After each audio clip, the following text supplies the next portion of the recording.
السلام علیکم ورحمۃ اللہ وبرکاتہ ناظرین، میں آپ حضرات کو آج کی ویڈیو میں جو بات بتانے والا ہوں وہ یہ ہے کہ فرض نمازوں میں ہم کون سی صورت پڑھیں۔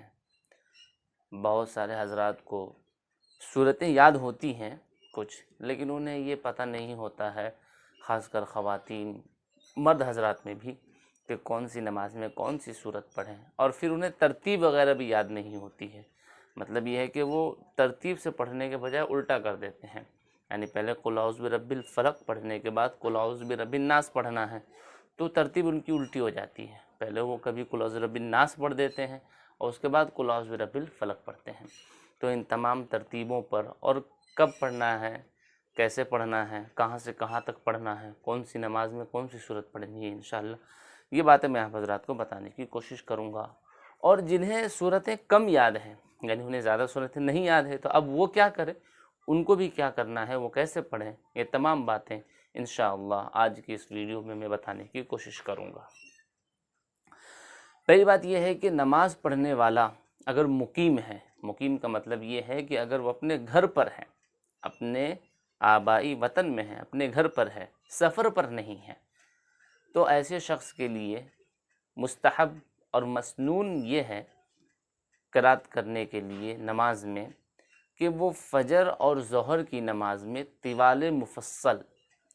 مفصل یعنی سورۃ الحجرات 26ویں پارے میں ہے سے لے کر سورہ بروج تک جو 30ویں پارے میں ہے، اس کے بیچ میں سے پڑھنا، یہاں سے یہاں تک اس کے بیچ میں سے پڑھنا فجر اور ظہر کی نماز میں یہ مسنون طریقہ ہے۔ فقہا لکھتے ہیں عصر اور عشاء کی نماز میں اوساط مفصل یعنی سورۃ الطارق والسماء والطارق سے لے کر لم یکن الذین یعنی سورۃ البینہ جو 30ویں پارے میں ہی ہے، وہاں تک پڑھنا مسنون قرات ہے۔ مغرب کی نماز میں قصار مفصل یعنی اذا زلزلت الارض زلزالہا سے لے کر قل اعوذ برب الناس تک پڑھنا، یہ مقیم کے لیے ہے جو گھر پر ہے، سفر پر نہیں ہے۔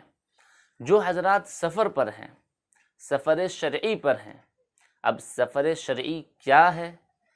یہ کسی اور ویڈیو میں آپ حضرات کو بتایا جائے گا، بس آپ اتنا یاد رکھیے کہ وہ سفر پر ہے۔ تو سفر پر ہے تو اب سفر میں نماز 4 رکعت والی 2 رکعت ہو جاتی ہے،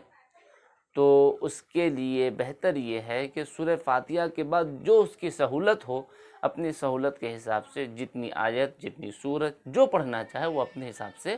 پڑھ لے۔